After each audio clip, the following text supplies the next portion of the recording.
Hello everyone. तो अभी मैं लाइव आ चुका हूँ मिस्टर फिजिक्स हैकर के चैनल पे।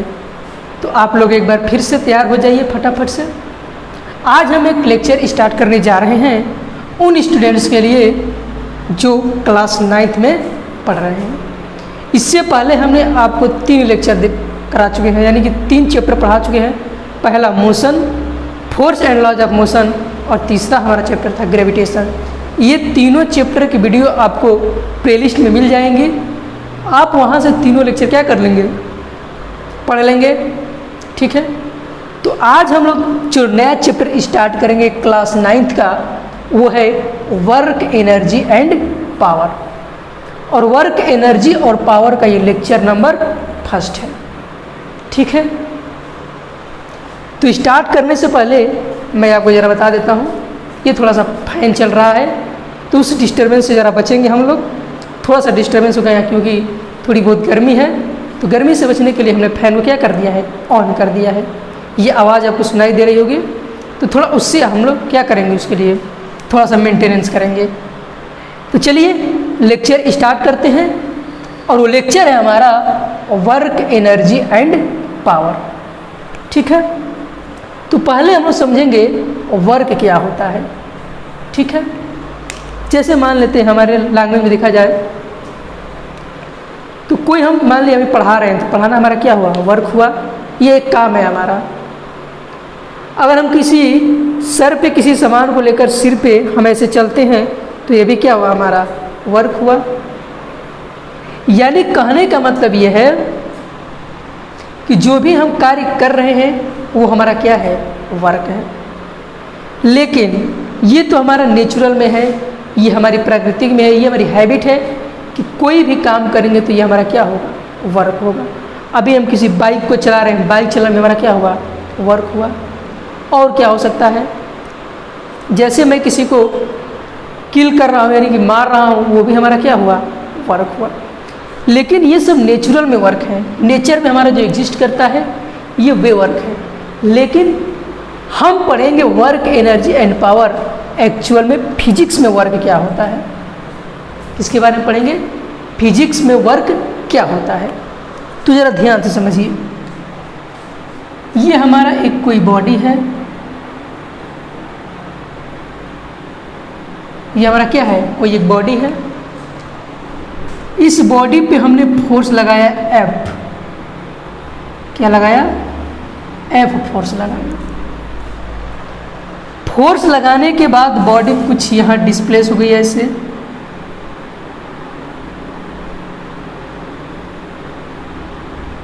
ठीक है प्यारे बच्चों। ये हमारी एक बॉडी थी, इस बॉडी पे हमने फोर्स लगाया और फोर्स लगाने की वजह से मान लेते हैं डेल्टा S क्या हुआ, ये डिस्प्लेसमेंट हुआ, छोटा सा डिस्प्लेसमेंट। क्या है, स्मॉल डिस्प्लेसमेंट है, क्या है, स्मॉल डिस्प्लेसमेंट। तो हमने थोड़ा सा फोर्स लगाया तो बॉडी थोड़ा सा क्या हो गई, डिस्प्लेस हो गई। यानी हम जो फोर्स लगाया तो हमने क्या किया, इस बॉडी पे वर्क किया। ये भी तो एक वर्क हुआ, फोर्स लगाया और फोर्स की वजह से बॉडी में डिस्प्लेसमेंट आ गया। यानी जो बॉडी पॉइंट A पे थी वो अब कहाँ चली गई, पॉइंट B पे चली गई। यानी कहने का मतलब ये है कि जब किसी बॉडी पे हम लोग फोर्स लगाएंगे तो फोर्स लगाने की वजह से बॉडी अपनी पोजीशन को चेंज करेगी, यानी कि डिस्प्लेस हो जाएगी। तो यहाँ वर्क क्या कहता है फिजिक्स में, वर्क इज इक्वल टू होता है force into displacement, force into displacement, ये है हमारा work.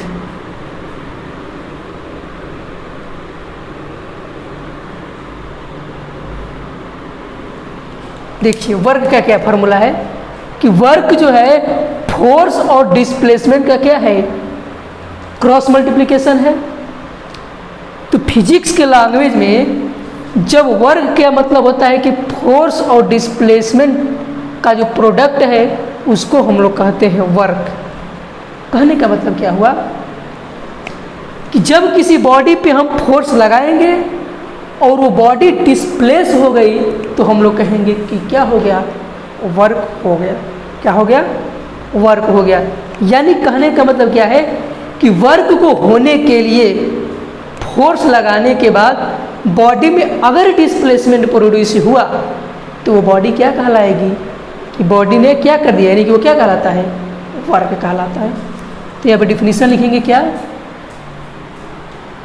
Work is defined as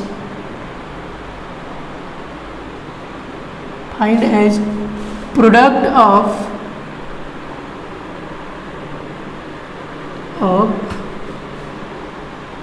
applied force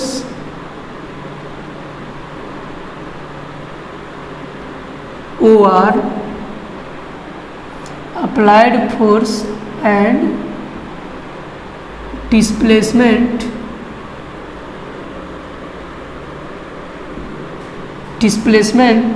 produce in the body। Got my point? हमने क्या कहा कि जो वर्क है ये फोर्स और डिस्प्लेसमेंट का क्या है, प्रोडक्ट है, या फिर कहेंगे और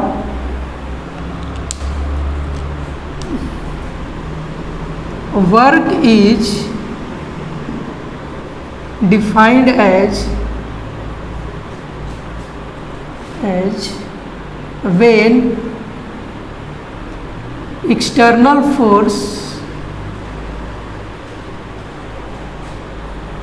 external force applied on the body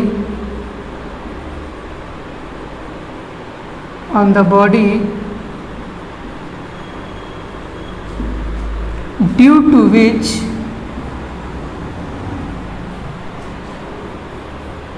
which displacement produce in the body। Got my point. देखिए हमें क्या समझाएं, वर्क को समझिए। वर्क इज डिफाइंड एज जब हम किसी एक्सटर्नल फोर्स, जब कोई बाहर से फोर्स अप्लाइड करते हैं और अप्लाइड करने के बाद अगर बॉडी के अंदर डिस्प्लेसमेंट प्रोड्यूस हो जाता है तो हम लोग कहेंगे कि क्या हो रहा है, वहाँ पे वर्क हो रहा है। और वर्क जो है फोर्स और डिस्प्लेसमेंट का क्या है, प्रोडक्ट है। और फोर्स लगाने के बाद बॉडी थोड़ा सा डिस्प्लेस हो गई तो हम लोग कहेंगे कि वर्क हो रहा है। तो वीडियो को पॉज करके इसको नोट करिए, मैं आगे आपको टर्म समझाता हूँ। नोट कर लीजिए बच्चों। ओके, ठीक है बच्चों, तो वीडियो को आप लोग पॉज करके नोट करिए। ठीक है, वीडियो भी हमारा क्लियर चल रहा है। ठीक, नोट करिए, इसको मैं इरेज करता हूँ। ठीक है, यहाँ से इरेज करते हैं। ओके, अब देखिए मैं क्या समझाता हूँ। वर्क जो है हमारा,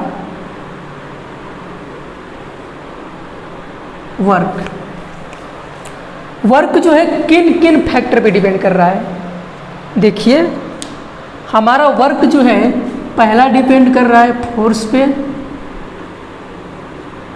और दूसरा डिपेंड कर रहा है डिस्प्लेसमेंट पे।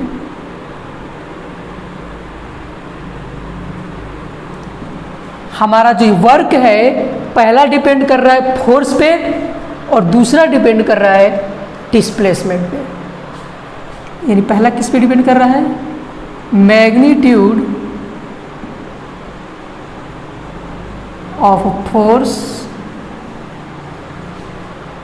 और दूसरा डिपेंड कर रहा है displacement produce in the body. ठीक है, यानी पहला जो है हमारा फोर्स के मैग्नीट्यूड पे और दूसरा जो है बॉडी के डिस्प्लेसमेंट पे। थोड़ा सा मैं फैन बंद कर देता हूँ, तब मैं आपको आगे समझाता हूँ। ठीक है प्यारे बच्चों, ओके, हमने भी फैन को बंद कर दिया क्योंकि थोड़ा सा डिस्टर्बेंस से हम लोग बचे। तो पहला जो हमारा क्या है कि वर्क जो है फोर्स के मैग्नीट्यूड पे डिपेंड कर रहा है और दूसरा जो है बॉडी के अंदर डिस्प्लेसमेंट प्रोड्यूस हो रहा है उस पे डिपेंड कर रहा है। तो जरा यहाँ से समझिए, केस वाइज समझते हैं। केस समझते हैं, ठीक है प्यारे बच्चों। इफ मास इज मोर, अगर कोई बॉडी है और उस बॉडी का मास अगर ज़्यादा है, बॉडी का अगर मास ज़्यादा है तो हमारा उस पर फोर्स क्या काम करेगा, कम करेगा कि ज़्यादा लगाना पड़ेगा उसको डिस्प्लेस करने के लिए। जैसे मान लीजिए हमारा ये मार्कर है, ये बॉडी का मास ज़्यादा है, तो अगर ज़्यादा है तो इस पर क्या करना पड़ेगा, ज़्यादा फोर्स लगाना पड़ेगा। If mass is more than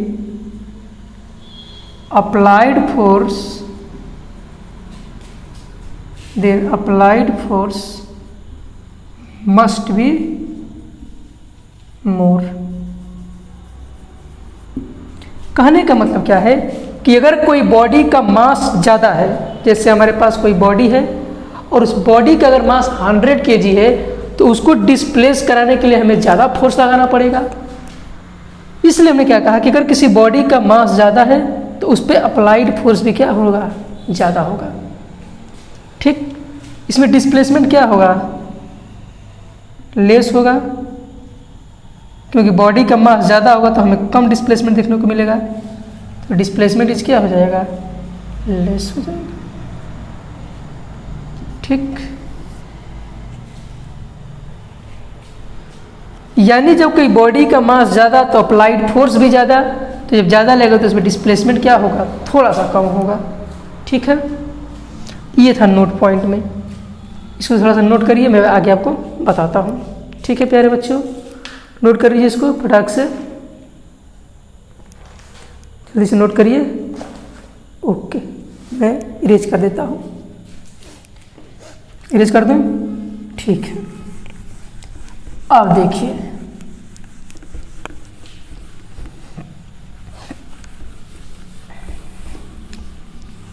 थोड़ा सा नोट पॉइंट देखते हैं क्या है, क्या देखेंगे हम लोग, नोट पॉइंट।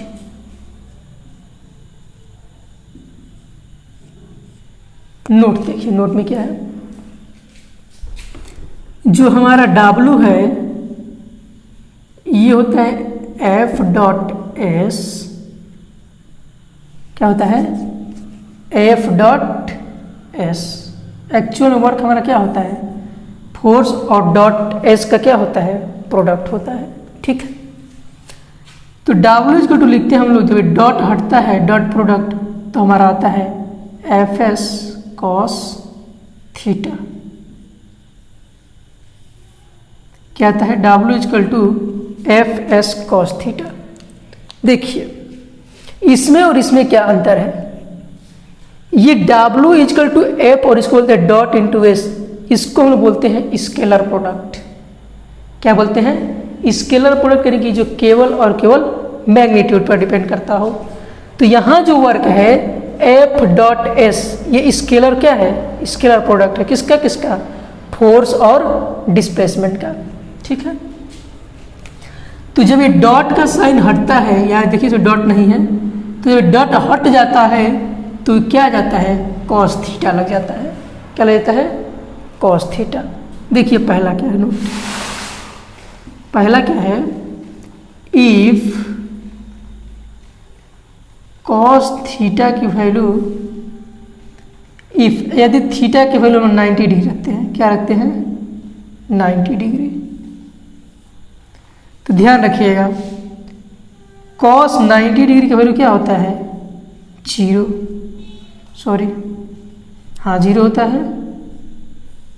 कॉस 90 डिग्री क्या होता है, 0। इफ थीटा की वैल्यू 0 डिग्री, तो कॉस 0 डिग्री वैल्यू कितना होता है? 1 होता है। ठीक। और इफ यदि थीटा की वैल्यू 180 डिग्री हो जाए तो कॉस 180 डिग्री की वैल्यू कितना होता है? -1। देखिए क्या हम समझाया कि जब डॉट हटता है तो एफ एस कॉस थीटा आ जाता है, यानी W जो है हमारा किस पे डिपेंड करने लगता है? थीटा की वैल्यू पे। तो ये अगर थीटा की वैल्यू 90 डिग्री तो कॉस 90 डिग्री वैल्यू कितना हो जाएगा? 0। और अगर थीटा की वैल्यू 0, यहाँ थीटा की वैल्यू 0 रखेंगे तो कॉस 0 डिग्री की वैल्यू क्या होता है? 1। और कॉस 180 की वैल्यू कितना होता है? -1। इसको आप लोग याद रखिएगा, ये वाले पूरे टर्म को, इस वाले पूरे टर्म को क्या रखेंगे? याद रखेंगे। इसको नोट करिए, फिर मैं आगे आपको समझाता हूँ। इसको पहले नोट कर लीजिए, नोट करिए। फिर वीडियो क्वालिटी चेक कर लेता हूँ एक बार। अभी हमारी वीडियो क्वालिटी सही चल रही है, ठीक है। नोट कर लीजिए इसको। अब मैं इसको इरेज करता हूँ। क्या करता हूँ? इरेज करता हूँ। देखिए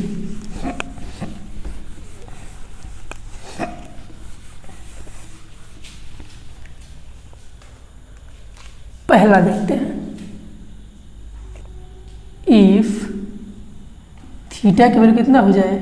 0 डिग्री हो जाए।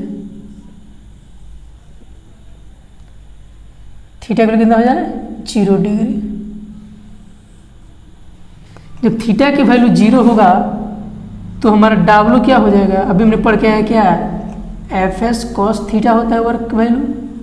अभी हमने पीछे को बताया कि जब डॉट हटता है तो क्या आता है? कॉस थीटा आ जाता है।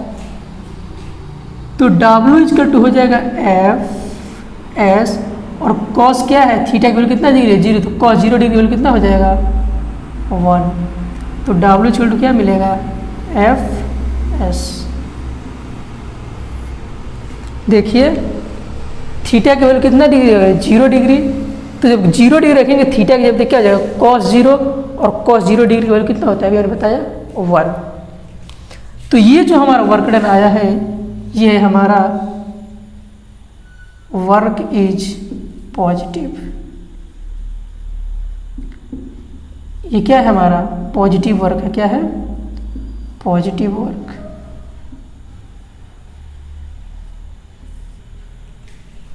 दूसरा देखते हैं, यानी इसका मतलब कहने का क्या है कि दोनों हमारे क्या हो गए? पॉजिटिव हो गए। दूसरा, इफ थीटा केवल कितना डिग्री लेते हैं? 90 डिग्री। जब थीटा की वैल्यू 90 डिग्री होगा तो W इक्वल टू क्या होता है? F S cos theta. Cos 90 degree कितना होता है? 0। तो W equal to F S, और कॉस 90 डिग्री कितना होगा? 0। कॉस 90 डिग्री वाली 0, तो W इक्वल टू क्या हो जाएगा? 0। इसको हम लोग कहते हैं जीरो वर्क। क्या कहेंगे? Zero work.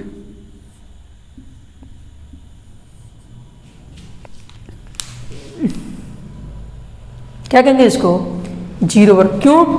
जैसे आप देखे होंगे जो ट्रेन में होता है, वो किसी कूली जो होता है, कूली उसको देखे हैं, वो इस अपने सिर पे रख के किसी सामान को, वस्तु को, और वो आगे की तरफ जाता है, तो यानी फोर्स लगता है नीचे, जो ऊपर से लगेगा तो उस पर क्या करेगा? वस्तु जो है, ऑब्जेक्ट जो है, कूली पे फोर्स लगेगा नीचे, लेकिन कूली कहाँ चल रहा है? डिस्प्लेसमेंट। फोर्स नीचे और डिस्प्लेसमेंट आगे। देखिए फोर्स नीचे लग रहा है और डिस्प्लेसमेंट आगे हो रहा है। फोर्स नीचे, डिस्प्लेसमेंट आगे। तो फोर्स और डिस्प्लेसमेंट के बीच में कितना एंगल बन रहा है? 90 डिग्री। जब फोर्स और डिस्प्लेसमेंट के बीच में 90 डिग्री बन रहा है तो उस केस में हमारा वर्क क्या है? जीरो। यानी फिजिक्स के लैंग्वेज में उस कूली के द्वारा जो इतना मेहनत किया जा रहा है उसका वर्क डन क्या है? जीरो है। नेचर में वो तो वर्क कर रहा है, लेकिन फिजिक्स में उसका वर्क क्या है? जीरो है। तो फिजिक्स वाला कभी नहीं उसको कहेगा कि तुम वर्क कर रहे हो, नहीं, तुम्हारा जीरो वर्क है, तुम कुछ नहीं वर्क किए हो, क्योंकि तुम्हारे बीच का एंगल 90 डिग्री है, डिस्प्लेसमेंट और किसके बीच में? फोर्स के बीच में। ठीक है, तो ये हमारा जीरो वर्क हुआ। अब देखते हैं तीसरा किस यहाँ। यदि थीटा की वैल्यू ले लें 180 डिग्री, तो W इक्वल टू क्या होगा, F S 180 degree cos 180 degree, cos 180 degree -1, तो W इक्वल टू क्या हो जाएगा, -FS, यानी ये हमारा हो जाएगा निगेटिव वर्ग। क्या हो जाएगा, निगेटिव वर्ग।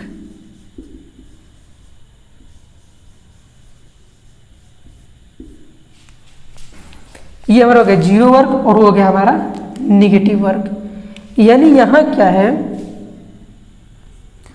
Force and displacement, force and displacement are perpendicular to each other. Force और डिस्प्लेसमेंट एक दूसरे के क्या हैं, परपेंडिकुलर हैं। और यहां निगेटिव वर्ग में क्या है, यहां पे क्या है, force and displacement are, force and displacement are opposite to each other. यानी फोर्स और डिस्प्लेसमेंट एक दूसरे के अपोजिट साइड में, यानी फोर्स अगर उधर लग रहा है तो बॉडी का डिस्प्लेसमेंट इधर हो रहा है। यानी कि जब दोनों फोर्स अपोजिट होंगे तो वर्क हमारा क्या होगा, निगेटिव, और दोनों फोर्स अगर परपेंडिकुलर हुए तो हमारा वर्क जीरो, और दोनों एक साइड हुए तो हमारा वर्क पॉजिटिव। ठीक है, तो इस तरह से हमारा क्या है, ये टाइप्स ऑफ वर्क है। तो हमारा क्या होगा, types of work. Types of work तीन तरीके के हो गए। कौन कौन बाबू, पहला हो गया पॉजिटिव वर्क, दूसरा हो गया जीरो वर्क, और तीसरा हो गया हमारा निगेटिव वर्क। क्या हो गया, निगेटिव वर्क। तो देखिए पॉजिटिव कब होगा, जब थीटा की वैल्यू 0 डिग्री, यानी दोनों एक ही डायरेक्शन में हो। जब फोर्स और डिस्प्लेसमेंट एक डायरेक्शन में हो तो वर्क कहेंगे कि पॉजिटिव। समझ भी सकते हैं कि अगर हम इधर फोर्स लगा रहे हैं तो बॉडी इधर ही डिस्प्लेसमेंट होगा, तो जिधर फोर्स लगाया और बॉडी अगर उधर ही डिस्प्लेस हो गई तो वर्क हमारा क्या हो गया, पॉजिटिव। और दोनों अगर परपेंडिकुलर हुए तो वर्क हमारा जीरो हो गया, और अगर दोनों अपोजिट हो गए तो हमारा वर्क क्या हो गया, निगेटिव हो गया।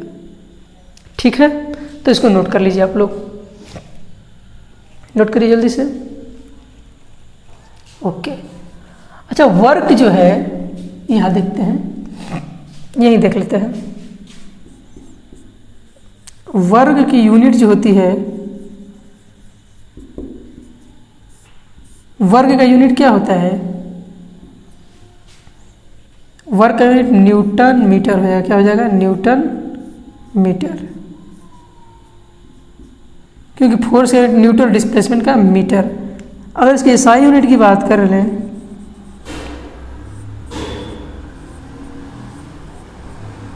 तो एसआई यूनिट क्या हो जाएगा, इसका जूल हो जाएगा। क्या हो जाएगा, जूल हो जाएगा। नोट कर लीजिए इसको।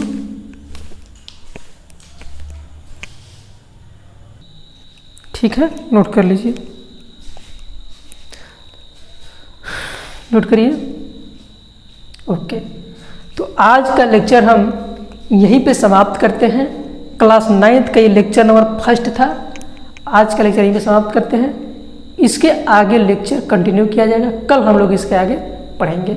ठीक है प्यारे बच्चों, तब तक के लिए बेस्ट ऑफ लक। मिलते हैं अगले लेक्चर में, तो थोड़ा मन से आप लोग क्या करिए, पढ़ाई करिए। ठीक है, बेस्ट ऑफ लक।